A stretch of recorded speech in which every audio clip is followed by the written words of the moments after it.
Little dreamers, big dreamers. What's going on? Dudes, I have a really long book tonight. Now here's the thing. I myself am a shorter book person. But dudes, this is such a good book. I'm telling you. It is a really good book. It's been one of my favorite books since I first laid eyeballs on it. Because it's beautiful, and everything about this book is beautiful, because it's also about a singer, Marian Anderson, and she has one of the most unique, like just a kind of voice that just stays with your heart, like digs way deep down in your soul. And it's called When Marian Sang by Pam Munoz Ryan. It's so good. Pictures by Brian Selznick. And it won the Robert Seibert honor recognition. But it's still really good. Because you know how sometimes when things win something, it's like, what? But no, this is definitely a winner. My name is Miss Sang. I'm from the Shaler North Hills Library. And this is When Marian Sang.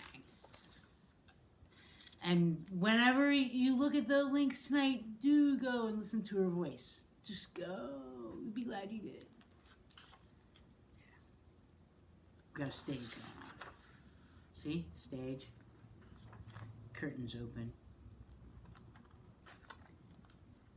It was her range of notes that caused all the commotion. With one breath, she sounded like rain, sprinkling high notes in the morning sun. And with the next, she was thunder, resounding deep in the dark sky. The true recital of Marian Anderson, the voice of a century. No one was surprised that Marian loved to sing. After all, she listened to her father singing in the morning as he dressed. Mother often hummed while she worked in the kitchen. Sometimes Marian and her little sisters, Ethel May and Alcy, sang songs all afternoon. Let us break bread together on our knees. Let us break bread together on our knees. When I fall on my knees with a face to the rising sun, oh Lord, have mercy on me. I'm definitely not Marian Anderson. However, her voice was distinct, strong and velvety, and able to climb more than 24 notes. Everyone wanted to hear Marian sing. Alexander Robinson, the choir director at Union Baptist Church in South Philadelphia, wanted to hear Marian sing even though she was not yet 8 years old and sometimes sang too loud. He asked her to perform a duet with her friend Viola Johnson. As Viola sang the high part and Marian sang the low, their harmony blended like a silk braid. Dear to the heart of the shepherd, dear are the sheep of his fold, dear is the love that he gives them, dearer than silver or gold. Church folks started whispering and followed without and out talking about Marian's remarkable gift. Neighboring churches heard the news and invited Marian to perform. One advertisement said, "Come and hear the baby contralto, 10 years old." And people came. When Marian sang, it was often with her eyes closed, as if finding the music within. Audiences heard not only words, but feelings too, spirited worship, tender affection, and nothing short of joy.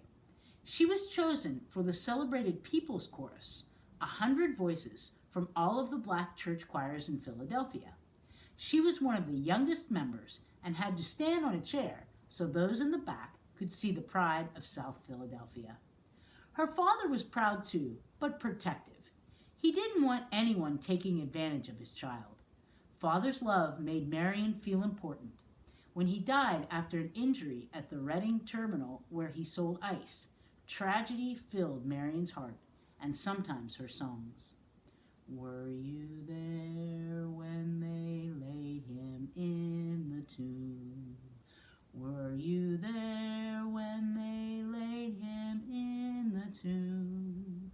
Oh, sometimes it causes me to tremble, tremble, tremble.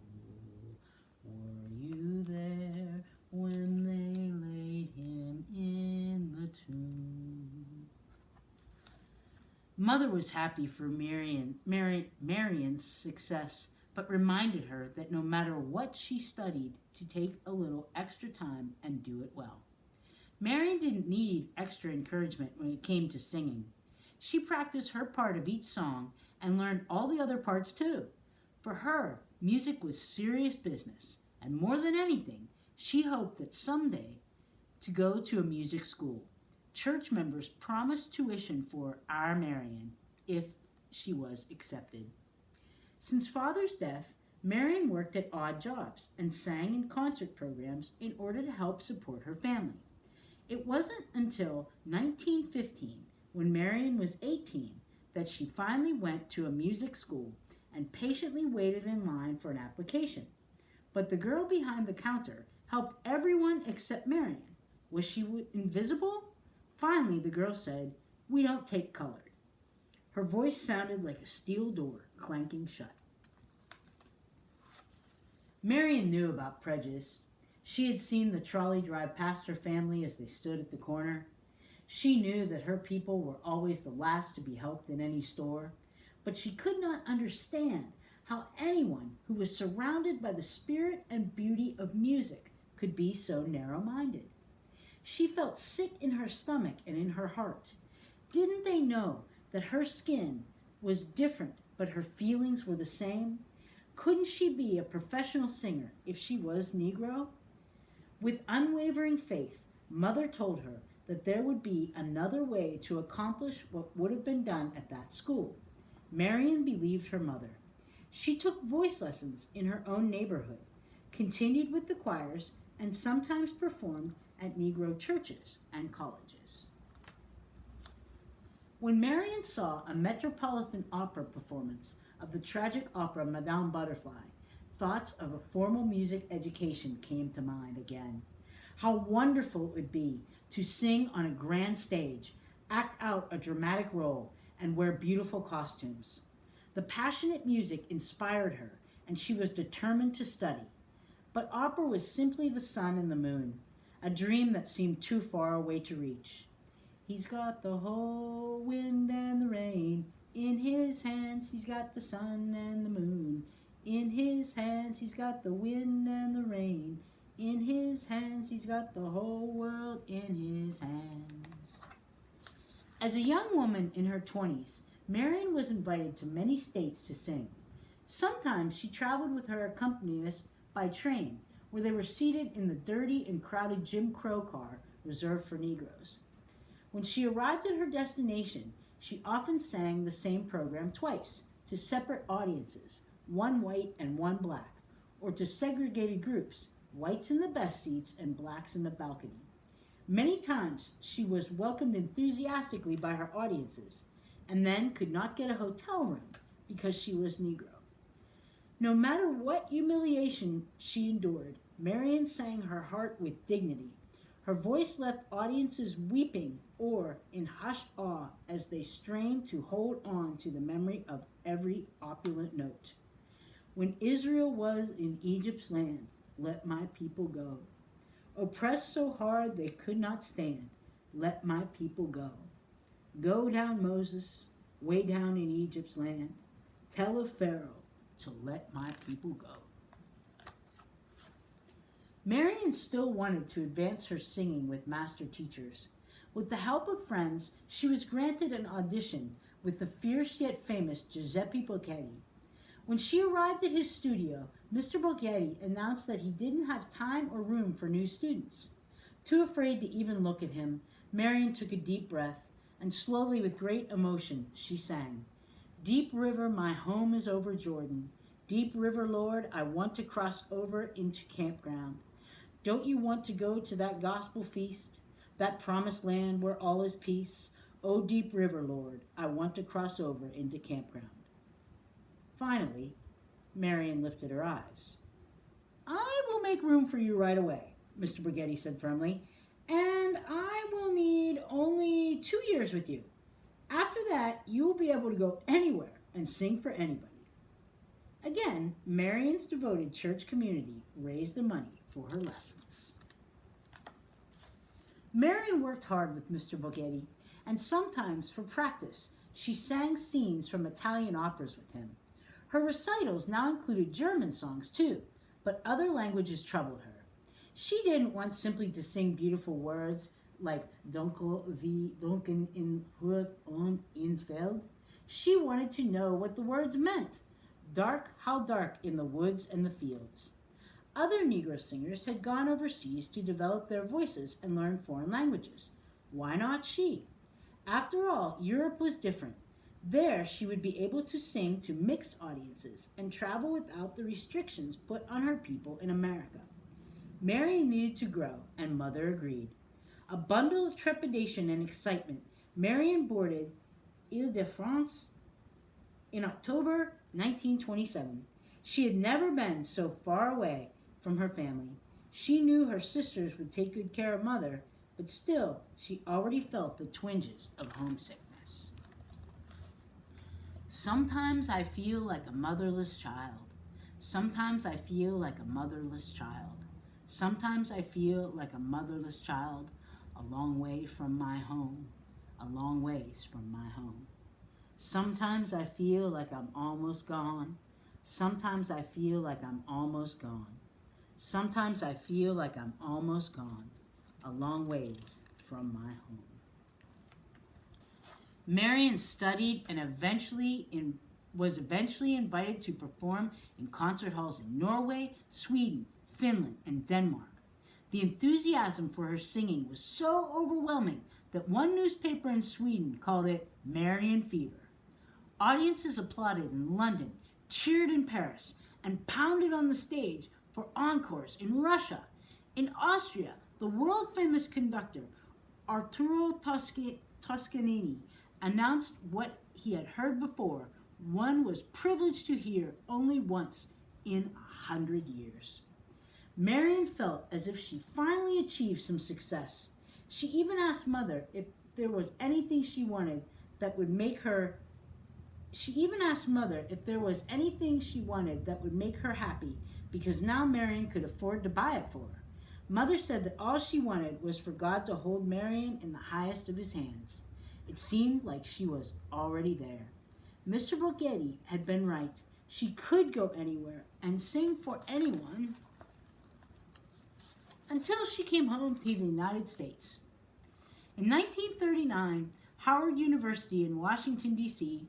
booked a concert with Marian Anderson and began looking for an auditorium big enough to hold the audience she attracted. They decided that the 4,000-seat Constitution Hall would be perfect, but the manager of the hall said it wasn't available and no other dates were offered because their white performers only policy. Marian's agent, Sol Hurek, wrote to the hall manager pointing out that Marian Anderson was one of the greatest living singers of our time, but it did no good. Enraged fans wrote letters to the newspaper. In protest, Eleanor Roosevelt, the First Lady of the United States, resigned from the organization that sponsored Constitution Hall, the Daughters of the American Revolution. Howard University then tried to reverse a large high school auditorium from an all-white school. Again, they were denied, reserve a large hall from a high school auditorium at a white school, and they were denied. Now teachers were angry and marched in support of Marian in front of the Board of Education. Washington, D.C. was a boiling pot about to spill over. Wasn't there some place in her own country's capital where Marian Anderson's voice could be heard? Committees formed and held meetings, and finally, with President Roosevelt's approval, the Department of the Interior of the United States government invited Marian to sing on the steps of the Lincoln Memorial on Easter Sunday. Her country was offering her a momentous invitation, but she had concerns. Would people protest? Was it dangerous? Would anyone come?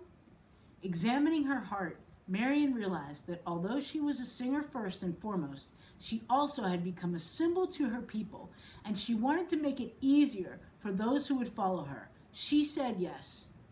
Standing in the shadow of the statue of Lincoln, waiting to be called out, she read the engraved words, "This nation, under God, shall have a new birth of freedom." Marian looked out on a river of 75,000 people. Her heart beat wildly. Would she be able to utter one note? She took a deep breath and felt the power of the audience's goodwill surge toward her. Marian's sisters were there, and her mother too. Marian stood straight and tall, and she closed her eyes and sang, "My country, 'tis of thee, sweet land of liberty, let freedom ring." A roaring cheer followed every song. At the end of the program, the people pleaded for more. When she began her thought-provoking encore, "Oh, nobody knows the trouble I see, nobody knows my sorrow," silence settled on the multitudes. You can see everybody there, different colors. For almost 16 years after the Lincoln Memorial performance, Marian sang for kings, queens, presidents, prime ministers, famous composers, and conductors. She received medals, awards, and honorary degrees for her magnificent voice. But there was still one place Marian had not sung. When she finally was invited, a dream came true. Marian wondered how people would react. No Negro singer had ever done such a thing. She would be the first, but she didn't need to worry. After she signed the contract, someone said, "Welcome home."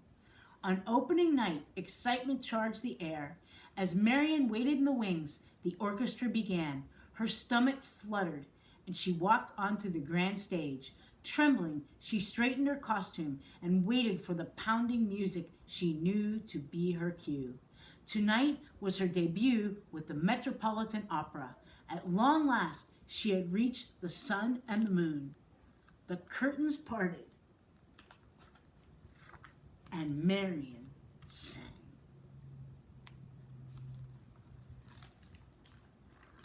And that is just such a lot of emotions when you hear that story, huh?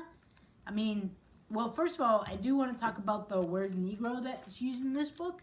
That's used because to be reflective of the time period in which this happened with Marian.